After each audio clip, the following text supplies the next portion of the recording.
रामदूत हनुमान जी की जय। जय श्री राम। हे प्रिय भक्तों, आइए सुनते हैं बड़े मंगलवार व्रत की कथा। सर्व सुख, रक्त विकार, राज्य सम्मान तथा पुत्र की प्राप्ति के लिए मंगलवार का व्रत उत्तम माना गया है। इस व्रत में गेहूं और गुड़ का ही भोजन करना चाहिए और भोजन दिन रात में एक बार ही ग्रहण करना चाहिए। व्रत 21 सप्ताह तक करें। मंगलवार के व्रत से मनुष्य के समस्त दोष नष्ट हो जाते हैं। व्रत के पूजन के समय लाल पुष्पों को चढ़ाएं और लाल वस्त्र धारण करने चाहिए और अंत में हनुमान जी की पूजा करनी चाहिए तथा मंगलवार की कथा अवश्य ही सुननी चाहिए। तो आइए कथा का शुभारंभ करते हैं। जय श्री गणेश। व्यास जी ने कहा, एक बार नैमिषारण्य तीर्थ में 88,000 मुनि इकट्ठे होकर पुराणों के ज्ञाता श्री सूत जी से पूछने लगे, हे महामुनि, आपने हमें अनेक पुराणों की कथाएं सुनाई हैं। अब कृपया करके हमें ऐसा व्रत और कथा बताएं जिसके करने से और सुनने से संतान की प्राप्ति हो तथा मनुष्यों को रोग, शोक, अग्नि, सर्व दुख आदि का भय दूर हो, क्योंकि कलयुग में सभी जीवों की आयु बहुत कम है। फिर इस पर भी अगर उन्हें रोग, चिंता के कष्ट लगे रहेंगे तो फिर वे श्री हरि के चरणों में अपना ध्यान कैसे लगा सकेंगे। यह सुनकर श्री सूत जी बोले, हे मुनियों, आपने लोक कल्याण के लिए बहुत ही उत्तम बात पूछी है। एक बार युधिष्ठिर ने भगवान श्री कृष्ण से लोक कल्याण के लिए यही प्रश्न पूछा था। भगवान श्री कृष्ण और युधिष्ठिर महाराज का संवाद आपके सामने कहता हूँ, आप सभी एकाग्रचित होकर सुनो। हे मुनियों, एक समय पांडवों की सभा में श्री कृष्ण भगवान जी बैठे हुए थे। तब युधिष्ठिर महाराज ने भगवान श्री कृष्ण से पूछा, हे प्रभु, हे गोविंद, आपने मेरे लिए अनेकों कथाएं सुनाई हैं। आप कृपया करके आज ऐसा कोई व्रत या कथा सुनाएं जिसके करने से मनुष्य को रोग, चिंता का भय समाप्त हो जाए और उसको पुत्र की प्राप्ति हो। हे प्रभु, बिना पुत्र के जीवन व्यर्थ है। पुत्र के बिना मनुष्य नरकगामी होता है। पुत्र के बिना मनुष्य पितृ ऋण से छुटकारा नहीं पा सकता और ना ही उसका पुनर्ग नामक नरक से उद्धार हो सकता है। इसीलिए आप कृपया करके पुत्रदायक कोई व्रत बताएं। फिर भगवान श्री कृष्ण बोले, हे राजन, मैं एक प्राचीन इतिहास सुनाता हूँ, आप उसे ध्यान पूर्वक सुनो। कुंडलपुर नाम का एक नगर था। उसमें नंदा नामक एक ब्राह्मण रहता था। भगवान की कृपा से उसके पास सब कुछ था, फिर भी वह दुखी था। उसके दुखी होने का कारण यह था कि ब्राह्मण की जो पत्नी सुनंदा थी, उनके कोई संतान नहीं हुई। सुनंदा एक पतिव्रता स्त्री थी। वह भक्ति पूर्वक श्री हनुमान जी की आराधना करती थी। वह सदैव मंगलवार के दिन व्रत करके अंत में भोजन बनाकर हनुमान जी का भोग लगाने के बाद ही स्वयं भोजन करती थी। एक बार मंगलवार के दिन ब्राह्मणी घर के कामों की अधिकता के कारण हनुमान जी को भोग ना लगा सकी, तो इस पर उसे बड़ा दुख हुआ। उसने कुछ भी नहीं खाया और जब वह सोने लगी तब उसने अपने मन में प्रण किया कि अब तो अगले मंगलवार को ही हनुमान जी का भोग लगाकर वह अन्न जल ग्रहण करेगी। और ऐसा प्रण करके वह भूखी ही सो गई। हे प्रिय भक्तों, ब्राह्मणी सुनंदा प्रतिदिन भोजन बनाती, श्रद्धा पूर्वक पति को खिलाती, परंतु स्वयं भोजन नहीं करती और मन ही मन श्री हनुमान जी की आराधना करती थी। इसी प्रकार 6 दिन बीत गए और ब्राह्मणी सुनंदा अपने निश्चय के अनुसार भूखी प्यासी निराहार रही। अगले मंगलवार को ब्राह्मणी सुनंदा प्रातः काल ही बेहोश होकर गिर पड़ी। हे प्रिय भक्तों, ब्राह्मणी सुनंदा की इस असीम भक्ति के प्रभाव से श्री हनुमान जी बहुत प्रसन्न हुए और प्रकट होकर बोले, हे सुनंदा, मैं तेरी भक्ति से बहुत प्रसन्न हूँ। उठो और मुझसे कोई वर मांगो। सुनंदा अपने आराध्य देव श्री हनुमान जी को देखकर आनंद की अधिकता से विवल हो उठी और श्री हनुमान जी के चरणों में गिरकर बोली, हे प्रभु, मेरी कोई संतान नहीं है, कृपया करके मुझे संतान प्राप्ति का आशीर्वाद दें। आपकी बड़ी कृपा होगी। श्री महावीर जी बोले, तेरी इच्छा पूर्ण होगी। तेरे एक कन्या पैदा होगी, उसके अष्टांग प्रतिदिन सोना दिया करेंगे। इस प्रकार कहकर श्री महावीर जी अंतर ध्यान हो गए। ब्राह्मणी सुनंदा बहुत खुश हुई और सारा समाचार अपनी पति से कहा। ब्राह्मण देव कन्या का वरदान सुनकर कुछ दुखी तो हुए, परंतु सोना मिलने की बात सुनी तो बहुत खुश हुए। फिर उन्होंने मन में ही सोचा कि ऐसी कन्या के साथ तो मेरी निर्धनता भी समाप्त हो जाएगी। श्री हनुमान जी की कृपा से वह ब्राह्मणी गर्भवती हुई और 10वें महीने में उसे बहुत ही सुंदर पुत्री प्राप्त हुई। यह बच्ची अपने पिता के घर में ठीक उसी तरह से बढ़ने लगी जिस प्रकार शुक्ल पक्ष का चंद्रमा बढ़ता है। 10वें दिन ब्राह्मण ने उस बालिका का नामकरण संस्कार करवाया। उसके कुल पुरोहित ने उस बालिका का नाम रत्नावली रखा, क्योंकि यह कन्या सोना प्रदान किया करती थी। इस कन्या ने पूर्व जन्म में बड़े ही विधान से मंगल देव का व्रत किया था। रत्नावली का अष्टांग बहुत सा सोना देता था। उस सोने से नंदा ब्राह्मण बहुत ही धनवान हो गया। अब ब्राह्मणी भी बहुत अभिमान करने लगी थी। समय बीतता रहा। अब रत्नावली 10 वर्ष की हो चुकी थी। एक दिन जब ब्राह्मण बहुत खुश था, उस समय सुनंदा ने अपने पति से कहा, हे स्वामी, हमारी पुत्री रत्नावली विवाह के योग्य हो गई है, इसीलिए आप कोई सुंदर तथा योग्य वर देखकर इसका विवाह कर दें। यह सुनकर ब्राह्मण बोला कि अभी तो रत्नावली बहुत छोटी है। तब ब्राह्मणी बोली कि शास्त्रों की आज्ञा है कि कन्या 8वें वर्ष में गौरी, 9 वर्ष में रोहिणी, 10वें वर्ष में कन्या होती है और इसके बाद रजस्वला हो जाती है। गौरी के दान से पाताल लोक की प्राप्ति होती है, रोहिणी के दान से वैकुंठ लोक की प्राप्ति होती है और कन्या के दान से इंद्रलोक में सुखों की प्राप्ति होती है। हे स्वामी, अगर रजस्वला का दान किया जाता है तो घोर नरक की प्राप्ति होती है। हे प्रिय भक्तों, आगे सूत जी बोले कि इस पर ब्राह्मण बोला, अभी तो रत्नावली मात्र 10 वर्ष की ही है, तो मैंने तो 16-16 साल की कन्याओं के विवाह करवाए हैं, अभी जल्दी क्या है। तब ब्राह्मणी सुनंदा बोली कि लगता है आपको तो लोभ अधिक हो गया है। शास्त्रों में कहा गया है कि माता पिता और बड़ा भाई रजस्वला कन्या को देखते हैं तो वह अवश्य ही नरकगामी होते हैं। तब ब्राह्मण बोला कि अच्छी बात है, कल मैं अवश्य ही योग्य वर की तलाश में अपना दूत भेजूंगा। दूसरे दिन ब्राह्मण ने अपने दूत को बुलाया और उसे आज्ञा दी कि जैसी सुंदर मेरी कन्या है वैसा ही सुंदर वर उसके लिए तलाश करो। दूत अपने स्वामी की आज्ञा पाकर निकल पड़ा। पंबई नगर में उसने एक सुंदर लड़के को देखा। यह बालक एक ब्राह्मण परिवार का बहुत ही गुणवान पुत्र था। इसका नाम सोमेश्वर था। दूत ने सुंदर व गुणवान ब्राह्मण पुत्र के बारे में अपने स्वामी को पूर्ण विवरण दिया।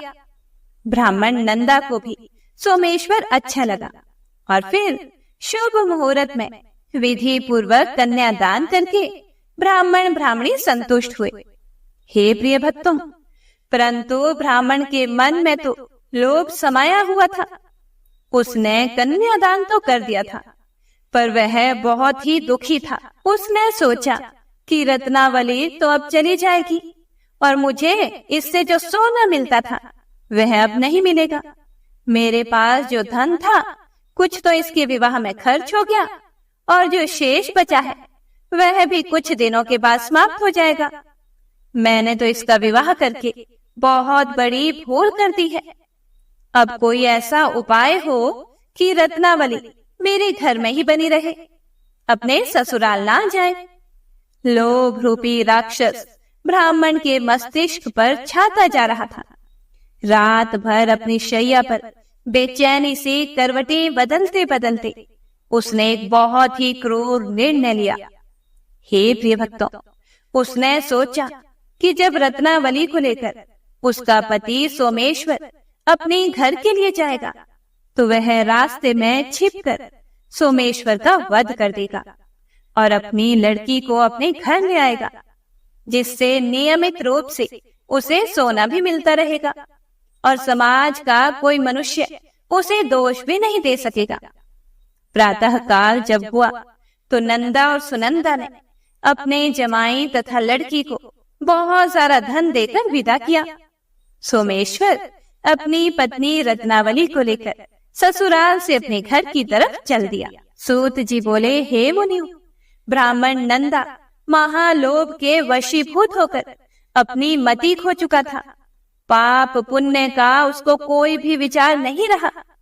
अपने भयानक व क्रूर निर्णय को कार्य रूप देने के लिए उसने अपने दूत को रास्ते में अपने जमाई का वध करने के लिए भेज दिया, ताकि रत्नावली से प्राप्त होने वाला सोना उसे हमेशा मिलता रहे और वो कभी भी निर्धन ना हो। ब्राह्मण के दूत ने अपने स्वामी की आज्ञा का पालन करते हुए उसके जमाई सोमेश्वर का रास्ते में ही वध कर दिया।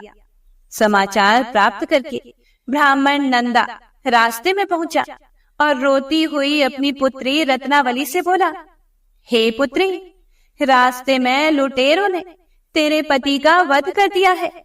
भगवान की इच्छा के आगे किसी का कोई वश नहीं चलता। अब तो घर चल, वहां पर ही रहकर शेष जीवन व्यतीत करना। जो भाग्य में लिखा है वही होगा। अपने पति की अकाल मृत्यु से रत्नावली बहुत दुखी हुई। करुण क्रंदन व रुदन करते हुए अपने पिता से बोली, हे पिताजी, इस संसार में जिस स्त्री का पति नहीं है उसका जीना व्यर्थ है। मैं अपने पति के साथ ही अपने शरीर को जला दूंगी और सती होकर अपने इस जन्म को, माता पिता के नाम को तथा सास ससुर के यश को सार्थक करूंगी। ब्राह्मण नंदा अपनी पुत्री रत्नावली के वचनों को सुनकर बड़ा दुखी हुआ। वह सोचने लगा कि मैंने व्यर्थ में ही जमाई का वध करके इतना बड़ा पाप अपने सिर ले लिया। रत्नावली तो उसके पीछे अपने प्राण तक देने को तैयार है। मेरा तो दोनों तरफ से मरण हो गया। धन तो अब मिलेगा नहीं। जमाई वध के पाप के फल स्वरूप यम यातना भी भुगतनी पड़ेगी। यह सोचकर वह बहुत दुखी हुआ। सोमेश्वर की चिता बनाई गई। रत्नावली सती होने की इच्छा से अपने पति का सिर अपनी गोद में रखकर चिता में बैठ गई। जैसे ही सोमेश्वर की चिता को अग्नि लगाई गई, वैसे ही प्रसन्न होकर मंगलदेव वहां प्रकट हुए और बोले, हे रत्नावली, मैं तेरी पति भक्ति से बहुत प्रसन्न हूं, तू वर मांग। रत्नावली ने अपने पति का जीवन दान मांगा। तब मंगलदेव बोले, हे रत्नावली, तेरा पति अजर अमर है, यह महाविद्वान भी होगा और इसके अतिरिक्त तेरी जो इच्छा हो वह वर मांगो। तब रत्नावली बोली, हे ग्रहों के स्वामी, यदि आप मुझ पर प्रसन्न हैं तो मुझे यह वरदान दीजिए कि जो भी मनुष्य मंगलवार के दिन प्रातःकाल लाल पुष्प, लाल चंदन से पूजा करके आपका स्मरण करे, उसको रोग व्याधि ना हो, स्वजनों का कभी वियोग ना हो, सर्प, अग्नि तथा शत्रुओं का भय ना रहे। जो स्त्री मंगलवार का व्रत करे वह कभी भी विधवा ना हो। हे प्रिय भक्तों, मंगलदेव ने यह सुनकर उसे तथास्तु कहकर वह अंतर ध्यान हो गए। सोमेश्वर मंगल देव की कृपा से जीवित हो उठा।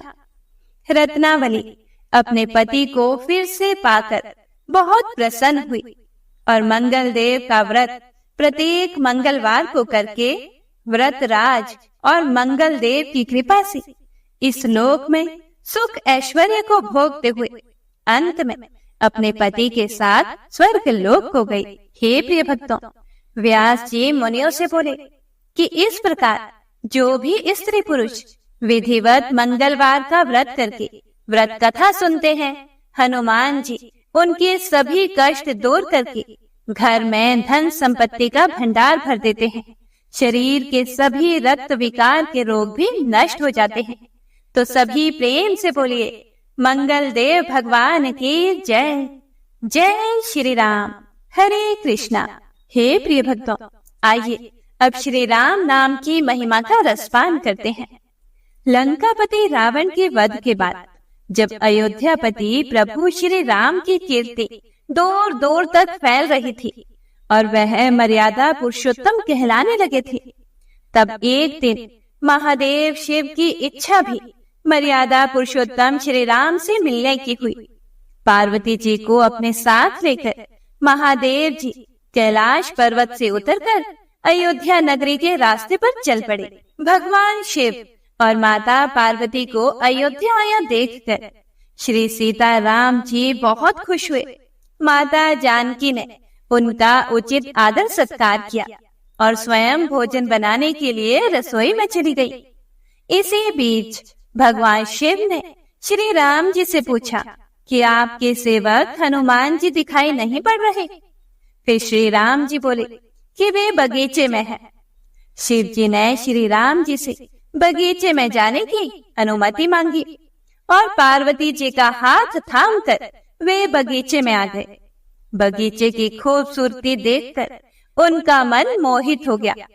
आम के एक घने वृक्ष के नीचे हनुमान जी दिन दुनिया से बेखबर गहरी नींद में सोए हुए थे और एक लय में खर्राटे से राम नाम की ध्वनि उठ रही थी। चकित होकर शिव जी और माता पार्वती एक दूसरे की ओर देखने लगे। माता पार्वती मुस्कुरा कर उठी और वृक्ष की डालियों की ओर इशारा किया। राम नाम सुनकर पेड़ की डालियां भी झूमने लगी थी और इनके बीच से भी राम नाम उच्चारित हो रहा था। शिव जी इस राम नाम की धुन में मस्त मगन होकर खुद भी राम राम कहकर नाचने लगे। हे प्रिय भक्तों, माता पार्वती जी ने भी अपने पति का अनुसरण किया और अपने कोमल पांव थिरकाने लगी। शिव जी और पार्वती जी के नृत्य से ऐसी झनकार उठी कि स्वर्ग लोक के देवता गण भी आकर्षित होकर बगीचे में आ गए और राम नाम की धुन में सभी मस्त हो गए। माता जानकी भोजन तैयार करके प्रतीक्षारत थी, परंतु संध्या घिरने तक भी अतिथि नहीं पधारे। तब मैया सीता ने लक्ष्मण जी को बगीचे में भेजा। लक्ष्मण जी तो स्वयं को भी श्री राम का सेवक ही मानते थे, इसीलिए बगीचे में आकर जब उन्होंने धरती पर स्वर्ग का नजारा देखा तो खुद भी राम नाम की धुन में झूम उठे। महल में माता जानकी परेशान हो रही थी कि अभी तक भोजन ग्रहण करने के लिए कोई भी क्यों नहीं आया। उन्होंने श्री राम जी से कहा कि भोजन ठंडा हो रहा है, चलिए हम ही जाकर बगीचे में से सभी को ले आए। हे प्रिय भक्तों, जब सीता राम जी बगीचे में गए तो वहां राम नाम की धूम मची हुई थी। हनुमान जी गहरी नींद में सोए हुए थे और उनके खर्राटों से अभी तक राम नाम निकल रहा था। श्री सिया राम भाव विहल हो उठे। राम जी ने हनुमान जी को नींद से जगाया और प्रेम से उनकी तरफ निहारने लगे। हनुमान जी प्रभु को आया देखकर शीघ्रता से उठ खड़े हुए और नृत्य का समय भंग हो गया। शिव जी खुले कंठ से हनुमान जी की राम भक्ति की सराहना करने लगे। हनुमान जी संकुचाए लेकिन मन ही मन खुश हो रहे थे। श्री सिया राम ने भोजन करने का आग्रह भगवान शिव जी से किया। सभी लोग महल में भोजन करने के लिए चल पड़े। माता जानकी भोजन परोसने लगी। हनुमान जी को भी श्री राम जी ने पंक्ति में बैठने का आदेश दिया। हनुमान जी बैठ तो गए, परंतु आदत ऐसी थी कि राम जी के भोजन करने के बाद ही सभी लोग भोजन करते थे। आज श्री राम के आदेश से पहले भोजन करना पड़ रहा था, तो माता जानकी हनुमान जी को भोजन परोसती जा रही थी, पर हनुमान का पेट ही नहीं भर रहा था। सीता जी कुछ समय तक तो उन्हें भोजन परोसती रही, फिर समझ गई कि इस तरह से तो हनुमान जी का पेट नहीं भरेगा। उन्होंने तुलसी के एक पत्ते पर राम नाम लिखा और भोजन के साथ हनुमान जी को परोस दिया।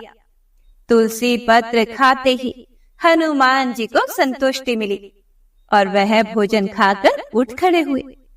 भगवान शिव शंकर ने प्रसन्न होकर हनुमान जी को आशीर्वाद दिया कि आपकी राम भक्ति युगों युगों तक याद की जाएगी और आप संकट मोचन कहलाएंगे। संकट हरे मिटे सब पीरा, जो सुमिरे हनुमत बलबीरा।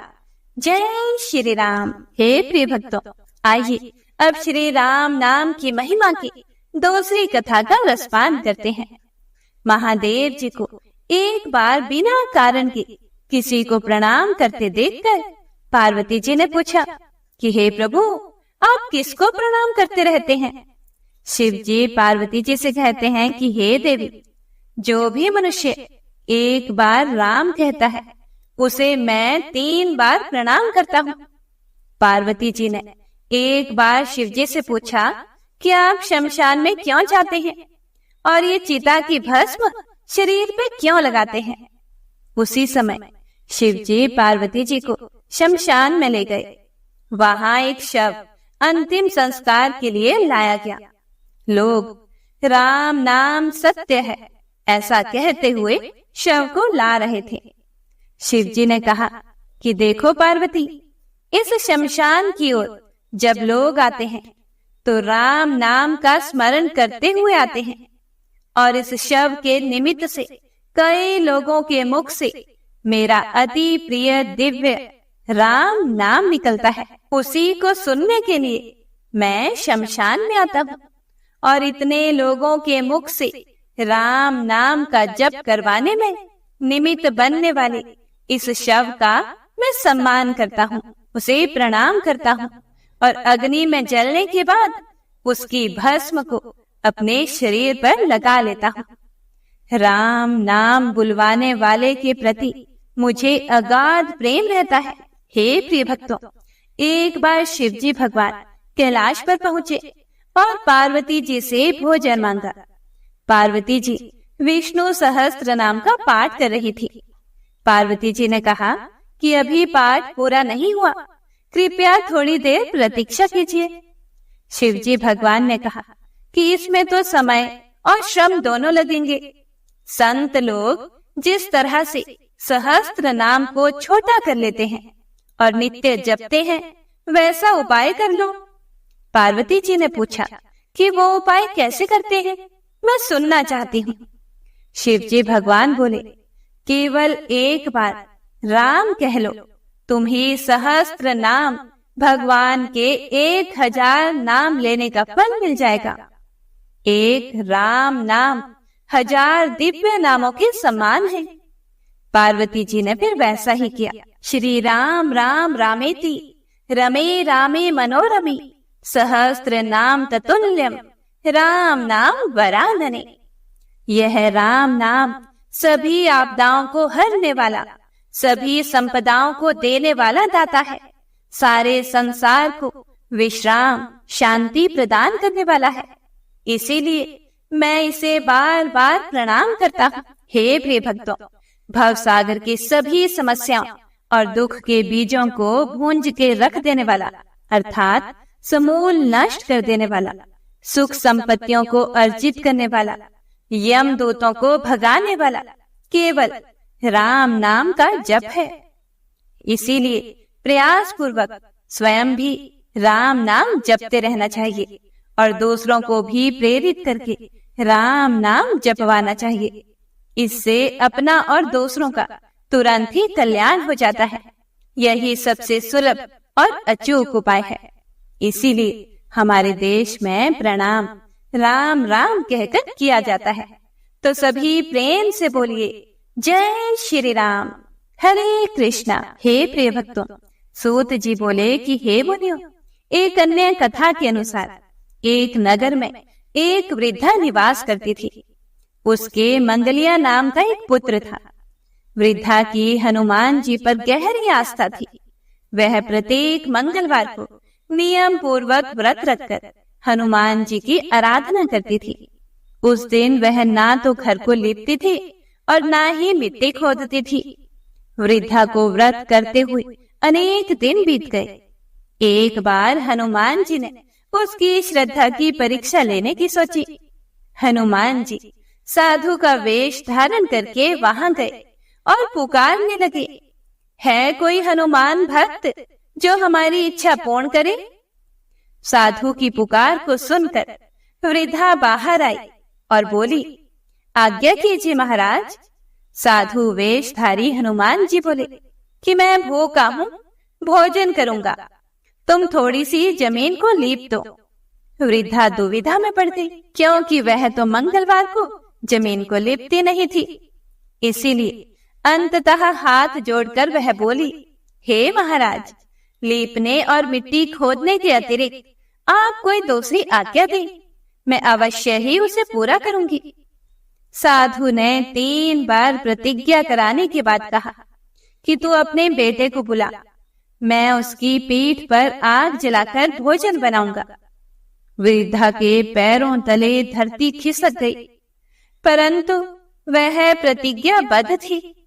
उसने मंगलिया को बुलाकर साधु के सुपुर्द कर दिया। मगर साधु रूपी हनुमान जी ऐसे ही मानने वाले तो थे नहीं। उन्होंने वृद्धा के हाथों से ही मंगलिया को पेट के बल लिटवाया और उसकी पीठ पर आग जलवाई। आग जलाकर दुखी मन से वृद्धा अपने घर के अंदर चली गई। इधर भोजन बनाकर साधु ने वृद्धा को बुलाकर कहा कि मंगलिया को पुकारो ताकि वह भी आकर भोग लगा ले। इस पर वृद्धा बहते आंसुओं को पोंछकर बोली, उसका नाम लेकर मुझे और कष्ट ना पहुंचाओ। लेकिन जब साधु महाराज नहीं माने तो वृद्धा ने मंगलिया को आवाज लगाई और उसे आवाज लगाते ही पुकारने की देर थी कि मंगलिया दौड़ा दौड़ा आ पहुंचा। मंगलिया को जीवित देखकर वृद्धा को सुखद आश्चर्य हुआ। वह साधु के चरणों में गिर पड़ी। साधु अपने वास्तविक रूप में प्रकट हुए। हनुमान जी को अपने घर में देखकर वृद्धा का जीवन सफल हो गया। हे प्रिय भक्तों, श्री सूत जी बोले कि मंगलवार के व्रत से शंकर और पार्वती जी इसी तरह भक्तों को साक्षात दर्शन देकर कृतार्थ करते हैं। तो सभी प्रेम से बोलिए शिव शिवा की जय, राम भक्त श्री हनुमान जी की जय। हे प्रिय भक्तों, तो यह थी आज की मंगलवार की संपूर्ण व्रत कथा। उम्मीद है आप सभी भक्तों ने पूरे भक्ति भाव और प्रसन्न चित मन से कथा को पूरा सुना होगा और कथा पसंद आई हो तो लाइक शेयर कमेंट जरूर कीजिएगा। और आज से आप हमारे चैनल पर ज्येष्ठ मास महात्म्य कथाओं को भी जरूर सुनिएगा और भगवान का आशीर्वाद प्राप्त कीजिएगा। तो सभी भक्तजन एक बार प्रेम से बोलिए पवन पुत्र हनुमान जी की जय। जय श्री राम।